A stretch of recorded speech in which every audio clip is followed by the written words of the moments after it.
السلام علیکم ورحمۃ اللہ وبرکاتہ۔ امید ہے آپ تمام لوگ خیر خیریت سے ہوں گے۔ اللہ پاک آپ تمام لوگوں کو خوش رکھے، آباد رکھے، اپنی حفظ و امان میں رکھے، آمین ثم آمین۔ رمضان المبارک بہت ہی بابرکت مہینہ ہے۔ اس مہینے میں خاص رحمتوں کی برسات ہوتی ہے۔ اللہ پاک ہمیں رمضان المبارک میں روزہ رکھنے کی، عبادات کرنے کی اور بہت زیادہ نیک عمل کرنے کی توفیق عطا فرمائے، آمین۔ رمضان المبارک ایک ایسا خاص مہینہ ہے کہ اس مہینے میں ہر مسلمان کی یہ خواہش ہوتی ہے کہ وہ زیادہ سے زیادہ عبادات کرے اور زیادہ سے زیادہ نیک عمل کرے، لیکن یہ نفس جو ہے نا، یہ ہر انسان کے ساتھ لگا ہوا ہے۔ اللہ پاک ہمیں نفس کی چالاکیاں، نفس کی ہوشیاریاں اور نفس جو ہمیں بہکاتا ہے، اللہ پاک اس سے ہمیں بچنے کی توفیق عطا فرمائے، آمین۔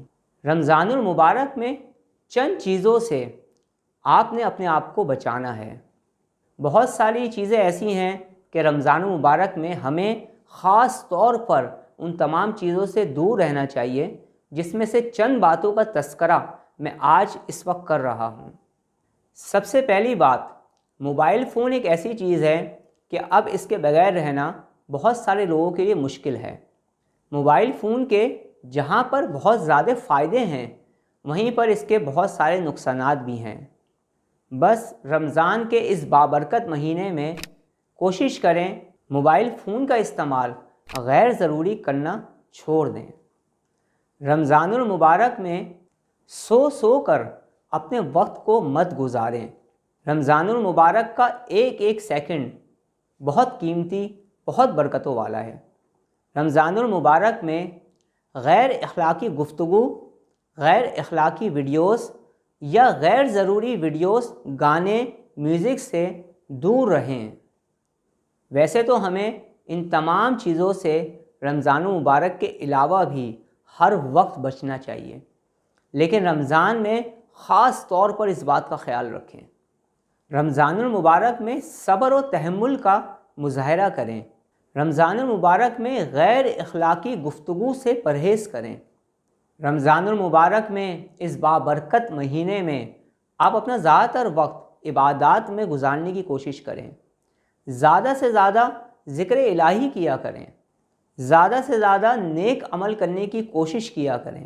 رمضان المبارک میں زیادہ سے زیادہ صدقہ کرنے کی کوشش کریں، خیرات کرنے کی کوشش کریں۔